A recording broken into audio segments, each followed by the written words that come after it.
বাংলাদেশের জাতীয় সঙ্গীত পরিবর্তন করার জন্য মানুষের মাঝে গণজাগরণ সৃষ্টি হয়েছে। সবাই এখন জাতীয় সঙ্গীত পরিবর্তন করতে চায়।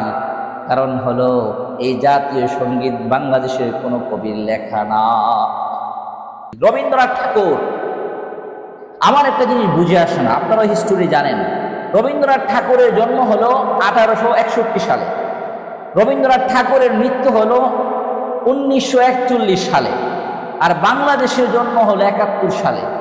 যেই কবি বাংলাদেশ জন্মের প্রায় 30 বছর আগে মারা গেল, ওই কবির লেখা একটা কবিতা আমাদের জাতীয় সঙ্গীত কিভাবে হয় আমার বুঝে আসে না।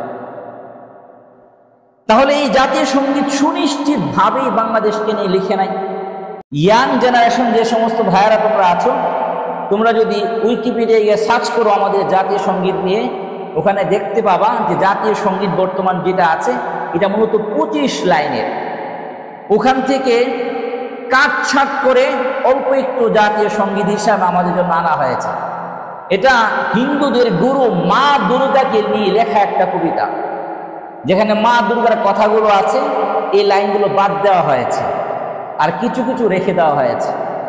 যেই কবিতা বাংলাদেশ জন্মের অনেক আগেই লেখা হয়েছে, সেই কবিতা কিভাবে একটা দেশের জাতীয় সঙ্গীত হয় আমার বুঝে আসে না। তারপর এই জাতীয় সঙ্গীতের যে সুর আছে, এই সুরটাও মূলত অন্য এক কবি থেকে চুরি করা, এটা তার সুর না। এবার চিন্তা করেন, একটা দেশের জাতীয় সঙ্গীত, ওর যে সুর আছে, সুরটা অন্য কবি থেকে চুরি করে আনা হয়েছে। এটা আমাদের দেশের জাতীয় সঙ্গীত কিভাবে হয়?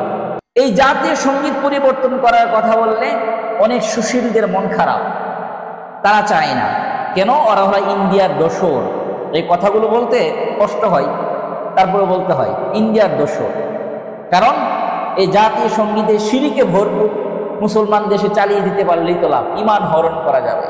এটা আমার ব্যক্তিগত এক্সপ্লেনেশন, ব্যাখ্যা হলো, যেহেতু অন্তর্বর্তীকালীন সরকার চলছে, এখন পরিবর্তন না হলেও যেহেতু এটা আওয়াজ উঠেছে, এই জাতীয় সঙ্গীত আসলেই পরিবর্তন করা দরকার।